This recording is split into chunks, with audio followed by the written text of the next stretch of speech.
C'est pas facile de parler de l'Europe. La forme qu'a pris cette diffusion de PowerPoint nous rappelle ce que c'est l'Europe. Ce n'est pas une espèce de monstre impalpable et évanescent. Ce sont aussi des réalités. Ce ne sont pas seulement des millions d'euros. Je passe là aussi sur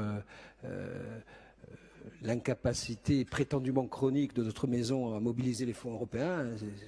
On raconte des bêtises, quelles que soient les mandatures, en réalité, sous votre autorité, parce qu'il y a des services qui ont un savoir-faire, nous mobilisons correctement à quelques variables près les fonds européens et nous mobilisons, et c'est ce qui est le plus important, à bon escient. Et les exemples que vous avez diffusés me semblent extrêmement significatifs du spectre complet d'intervention de l'Europe sur des territoires comme le nôtre.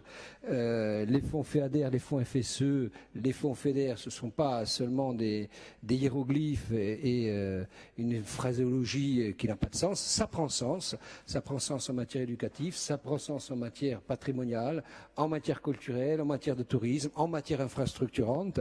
Et c'est bon que nous sachions collectivement, dans la diversité de nos opinions, parler de ce qu'est l'Europe à celles et ceux qui n'ont pas compris l'intérêt et tous les bénéfices que nous avons à tirer, et quelles que soient les réserves qu'on peut avoir sur la gouvernance européenne, mais ça, ce sont des enjeux politiques de l'Europe.